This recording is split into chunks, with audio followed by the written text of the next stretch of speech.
we're so happy to have Sandy Oliver back, first of all. Sandy Oliver has been active in food and food history for 37 years, starting in 1970.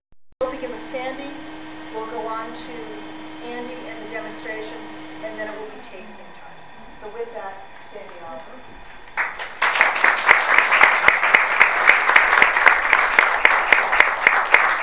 I came for the chocolate. I don't know about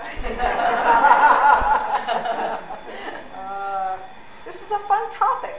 I mean, I'm not what you call a chocolate expert, but for 30 minutes, I think we can get this more or less.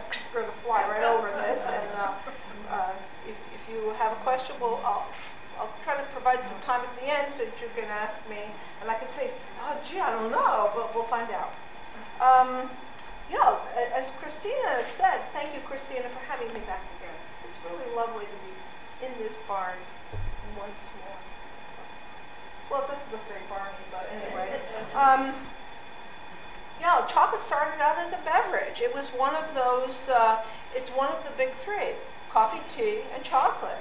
The bitter beverages that kind of come on the scene in the very late 1600s, and they really needed sugar, which also finally becomes a big export product for England at about that time. The West Indies were being settled, colonized, and sugar was being grown there with the aid of a great many slaves. A brutal crop, sugar is.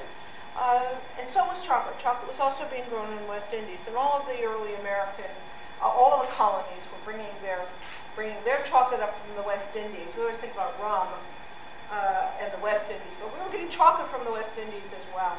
And as Christina said, it was a little beverage. I was so pleased to see these wonderful pictures of the chocolate pots and beautiful little chocolate sets. I remember one time seeing a gorgeous set of chocolate service in a museum in Toronto. A whole set, lots of little darling cups and these beautiful little sugar things and beautiful little cream things and these beautiful little pots and a beautiful little carrying case. And I thought, carrying case? What'd you do? Take this on a picnic? I mean, what were they doing with this set?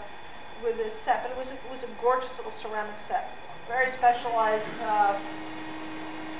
stuff for drinking the chocolate with. Well, you know who was it wasn't Farmer Brown drinking chocolate. You know, we're looking at gentry doing that, and they were producing the chocolate themselves. Their servants were using a metate, slightly heated, and a pestle, some other grinding device of that sort. The cocoa nibs, after they've been roasted, it was a big process to cook chocolate. You have to ferment them, and then you have to roast them and deliver it, all the stuff. But ground and then scraped up. You could season it with various kinds of spices, you know, the usual suspects, cinnamon, cloves, even red pepper was used, and then it could be sweetened to taste. It came in hard little lumps. Almost all of the early instructions for serving chocolate talk about scraping it and then melting it with water and with milk added, hot milk added to it. So it had to be melted into the beverage. And the cocoa you taste today will taste really differently to you, I think. But it's a reproduction of early style chocolate. So, you know, I can't tell you how many historical societies have called up and said, well, you know, we really want to do something about chocolate, and we're a colonial museum. And I said, well, that's nice, you get to drink it. And they say, well, no, we want something, we need cake and stuff. No. They said, well, I saw a chocolate cake recipe in the Virginia Housewife, and I said, yes, you did. She said, well, they forgot to put the chocolate in. I said, no, they didn't. You read the chocolate cake recipe, and it calls for it's almost something between a cookie and a pie crust, a sweetened short pie crust, which you roll out and you cut in strips and you actually bake it on a griddle. And there's no chocolate, but it was meant to be eaten with chocolate, in the same way that coffee cake is meant to be you know, eaten while you're drinking coffee. Coffee cake doesn't have coffee in it. There's some coffee cakes, of course, that do have coffee in them, but that's not, you know, so we have chocolate cakes, coffee cakes, all about the same thing. And this continues on. Now, there's chocolate in some kinds of recipes. There are early 19th century, early 1800s recipes for things like coffee, for chocolate ice cream.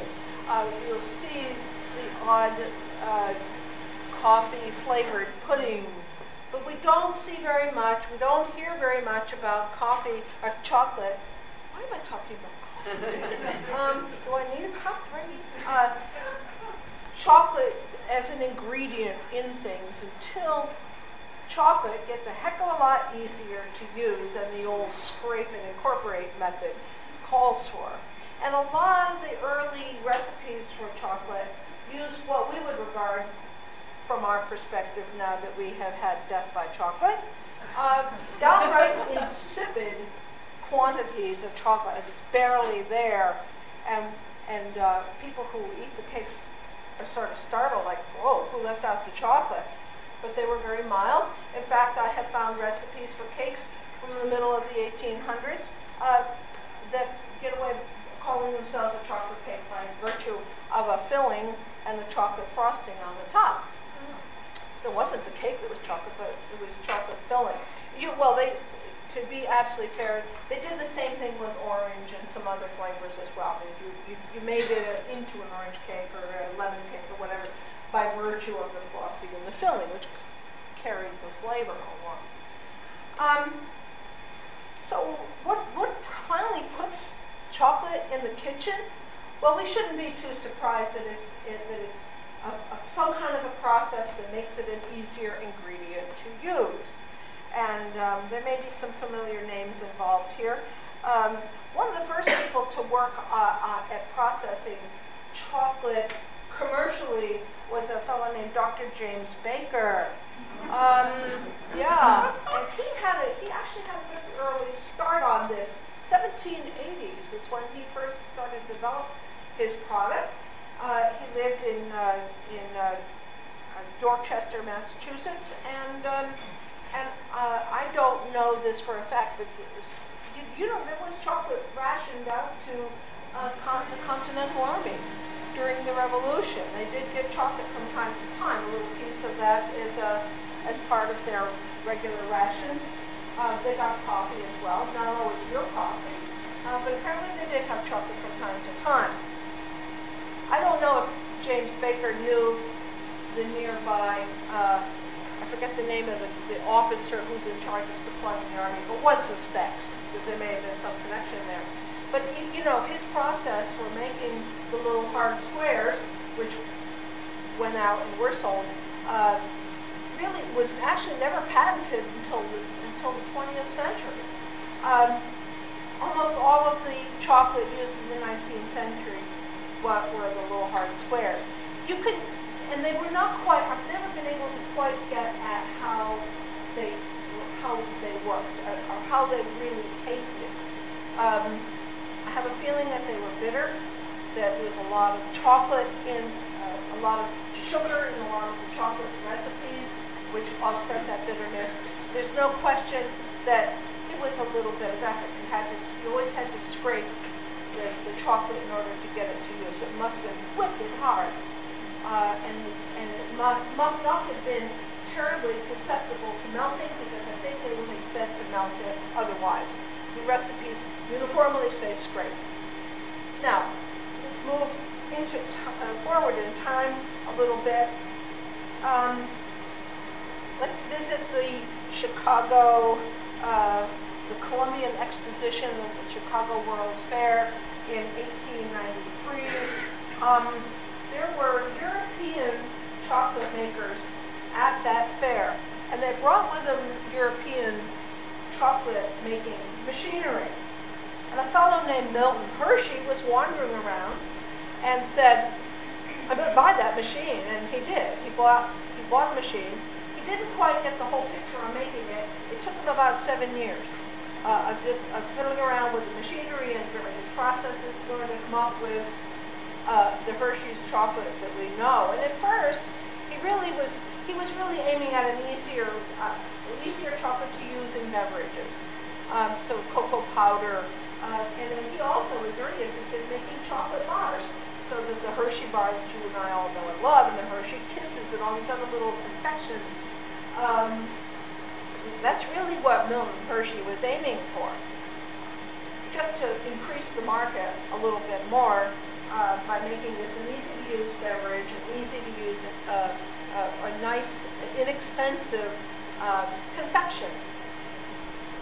So you see, chocolate is moving from just to beverage to sort of an ingredient to a beverage and ingredient to a beverage, ingredient, and confection. Its use is being widened out.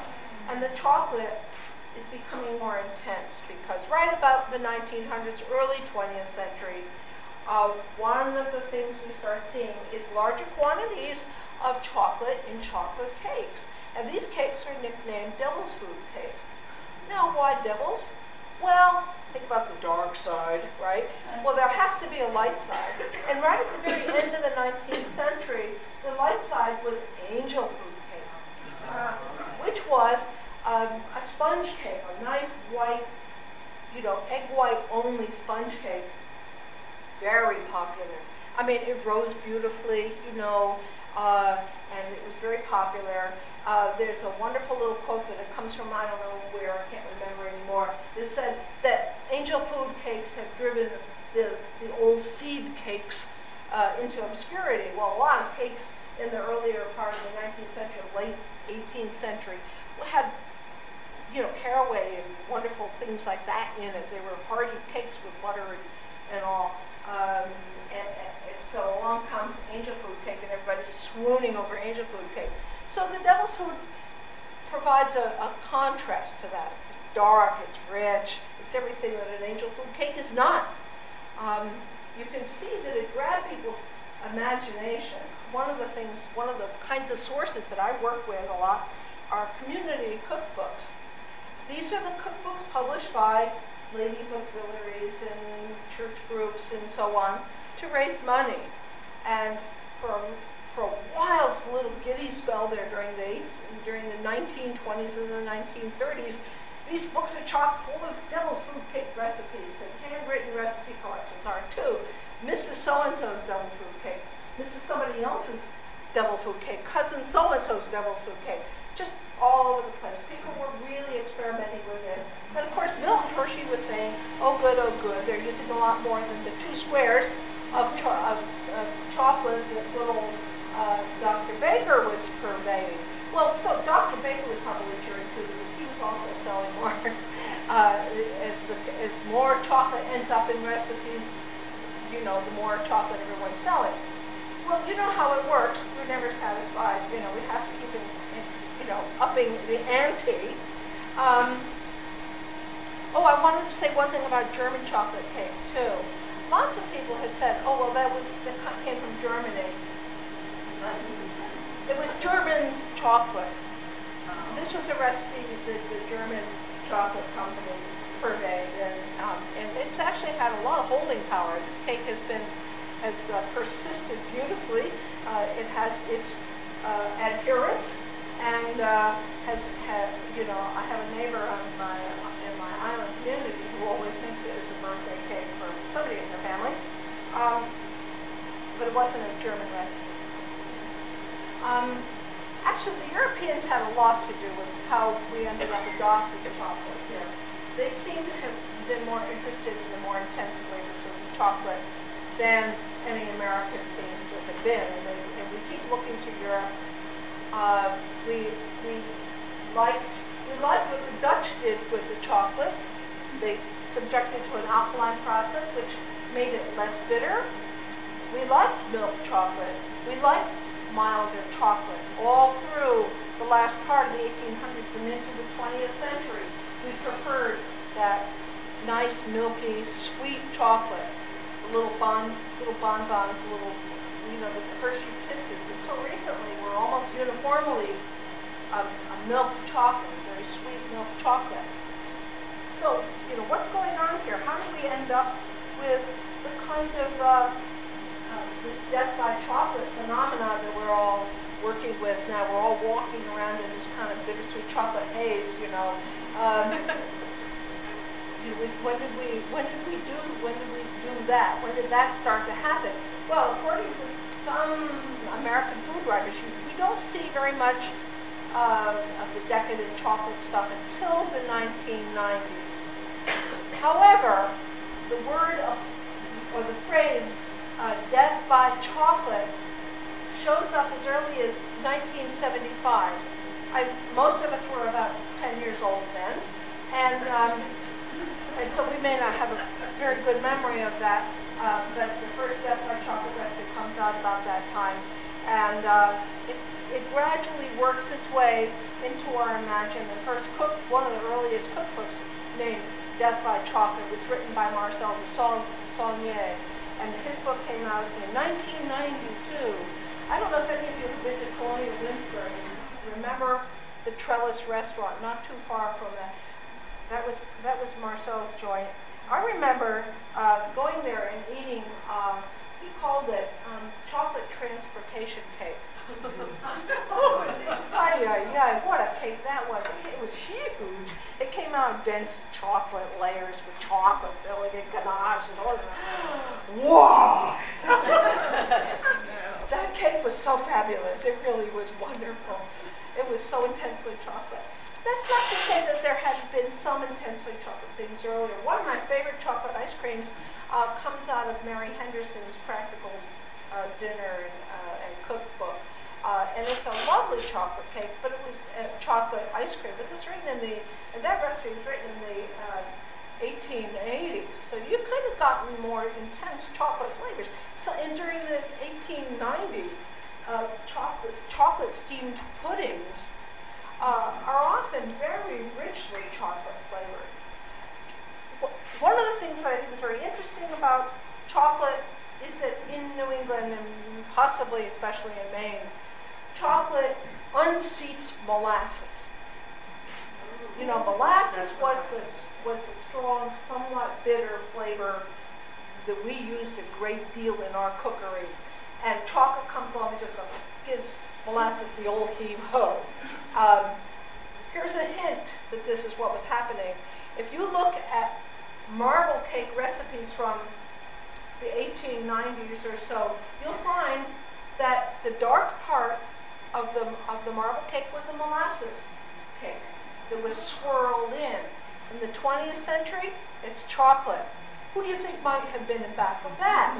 Maybe the test kitchens at Nestle's or Baker's maybe had something to do with all of that. I think possibly. Also, you know, people did we don't see very many confections in ordinary cookbooks in very many households until around the 1890s or so. I don't know why it was that all of a sudden people started making taffy and wanting fudge and Needhams and all the rest of that. Lots of times I think that what happened was that this plus whoopie pies in Maine are commercial chocolate dishes or foods which kind of trickle down and seep into home cooking. The home cooks were imitating the commercial products. So you get the Needhams that we have today will be somewhat like Needhams that people would have made in their own homes. Marjorie Standish standardized the Needham's recipe in Maine in the 50s and the 60s.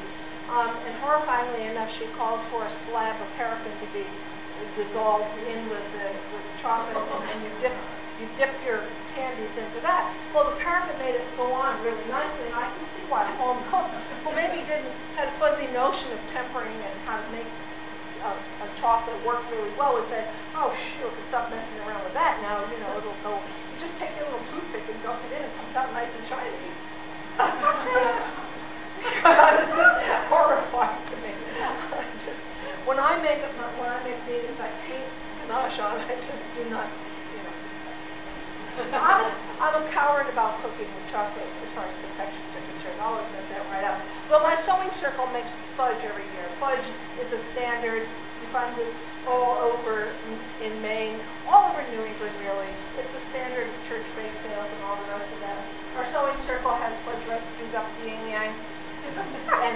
and we have to keep changing them because the ingredients keep being reformulated by industry, you know. So that yesterday's marshmallow fluff that used to work perfectly well, and your fudge recipes no longer don't. You get something either leaden or something that will, you know, run all over the countertop. And it's so we're constantly having to tweak. But chocolate certainly has made its presence known. We now really like, most people like having this range of choices. You know, if you're not a milk chocolate fan, I'm not. I mean, I wasn't all that interested in chocolate until I bumped into that transportation cake and started having it. Yeah, you know, and bittersweet chocolate, yeah, you know, semi-sweet, absolutely, semi-sweet is absolutely as sweet as I want it, you know. But these other really lovely, dark, rich chocolates, which we've seen in the last 20 years or so, have really made a lot of people into chocolate lovers. Let's see, I'm gonna. There, I've done my half hour. Do you have any questions before we let Andy go forward? Yeah, when you were talking about the steamed chocolate, steamed chocolate puddings. Yeah. Would they have put bits of chocolate in that as well, or would it? No. Would they have put anything else in that, or would it just been chocolate? It was just chocolate. It's like a dense chocolate cake which you steam in a mold instead of. Yeah, we don't get chocolate. You know, the whole Toll House cookie thing is so fraught. I can't bear it. I've heard more stories about that, and I don't know which ones are true. And I'm just, you know, from Missouri on all of it until someone comes through with some really definitive stuff on that. I do. Also, the brownies question. That's another topic because you know, Fanny Farmer had a brownie recipe in her 1896 New England cookbook, Boston cookbook, but it was a kind of a butterscotch thing. And we don't get, and they're called brownies. Well, you know, I always suspect the hand of commerce and industry in these things. You know, somewhere along some stuff. Oh yeah, you think those are brownies? Well, watch this. You know, and so now brownie is your standard brownie is a dense chocolate thing. Yes, ma'am. Could you talk about what was happening in Europe with Belgian chocolate and Swiss chocolate? No, I don't know. I'm wondering if America, were we just behind the times? And we they were behind catching up yes, with their we were definitely behind the times. Okay. European chocolate technology was way ahead of ours. And I have a feeling that their practices for chocolate were too. But I've never really looked very much at European recipes for chocolate things. But I do know that all of their processing and all their technology was way ahead of ours. And I thought their interest was more in the dark chocolate more than the milk chocolate, yeah, so it was a cultural thing too. They always had a more sophisticated palate than us. That's true with all. I mean, that takes us a while. Americans had an enormous, big, sweet tooth. You know, it was just right down here. You know, we just walked around with that sweet tooth. Our cakes in the 19th century, loaded with sugar. We really liked it sweet. What about white chocolate? What was that? Pardon me? The term white chocolate. I'm sure I think it doesn't have any that's chocolate relatively in it. recent. And it isn't chocolate, you know. I think it's a poor excuse for, I don't know why they don't call it something else. White chocolate is. Yes, ma'am. What is the name? White chocolate, what's the name? It's cocoa butter. It's what happens when you take a lot of fat out of chocolate. You get that. It's just fat. Yeah. Well, I don't know if it's just that, but that's Andy will tell you what it is. Milk chocolate without the cocoa solids. What? It's milk chocolate without the cocoa solids. Okay. Milk chocolate without the cocoa So solids. it has all the milk and all the sweeteners. Right. It's just cocoa butter and cocoa. Right. But it has a chocolate flavor. No. White chocolate has no chocolate flavor. Not that I've noticed. But you know, I don't know.